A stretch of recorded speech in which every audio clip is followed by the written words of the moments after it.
ប្រទេសចំនួន2នៅអាស៊ានក៏ហៅមន្ត្រីប្រជុំជាបន្ទាន់ដើម្បីរកដំណោះស្រាយការដំឡើងពន្ធរបស់លោកត្រាំជាការឆ្លើយតបទៅនឹងការដំឡើងពន្ធនៅពេលថ្មីៗនេះរបស់ប្រធានាធិបតីលោកដូណាល់ត្រាំប្រទេសថៃនិងវៀតណាមបានបង្ហាញពីចេតនាក្នុងការចរចាជាមួយសហរដ្ឋអាមេរិកដើម្បីដោះស្រាយពីផលប៉ះពាល់នៃសេដ្ឋកិច្ចពីការដំឡើងពន្ធដ៏ច្រើនលើសលប់មួយនេះនាយករដ្ឋមន្ត្រីថៃលោកស្រីពេតុងតានស៊ីណូវ៉ាត្រាបាននិយាយថាប្រទេសថៃបានកោះហៅសមាជិកដែលជាគណៈកម្មការសភាទាំងអស់ដើម្បីស្វែងរកដំណោះស្រាយក្នុងកិច្ចចរចាជាមួយសហរដ្ឋអាមេរិកក្រោយការដំឡើងពន្ធគយថ្មីពីប្រធានាធិបតីលោកដូណាល់ត្រាំចំនួន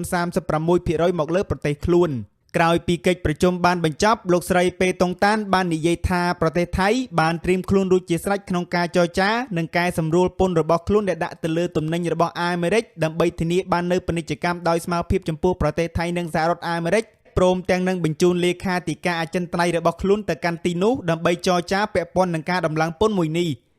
បើយោងតាមការចុះផ្សាយដោយសារព័ត៌មានខៅសូតចំណែកប្រទេសវៀតណាមវិញនាយករដ្ឋមន្ត្រីលោកផាមីងឈីងក៏បានកោះហៅមន្ត្រីមកប្រជុំជាបន្ទាន់ដូចគ្នាក្រោយពីការប្រកាសពន្ធគយចំនួន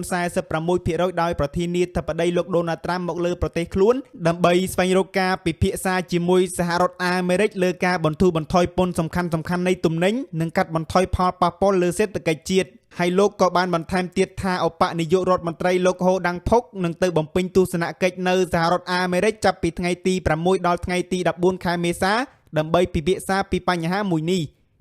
បើយោងតាមការចុះផ្សាយដោយសារព័ត៌មាន VN Express ដើម្បីទទួលបានព័ត៌មានថ្មីៗពាក់ព័ន្ធនឹងហាងជីវិតប្រចាំថ្ងៃព័ត៌មានសេដ្ឋកិច្ចប្រចាំថ្ងៃនិងព័ត៌មានសំខាន់ៗជុំវិញពិភពលោកអ្នកអាចតាមដានបានតាមរយៈ Channel Telegram របស់ Master Khan Academy ដែលគ្រាន់ចុចទៅលើ link ដែលបានដាក់នៅក្នុង caption ខាងក្រោមវីដេអូសូមអរគុណ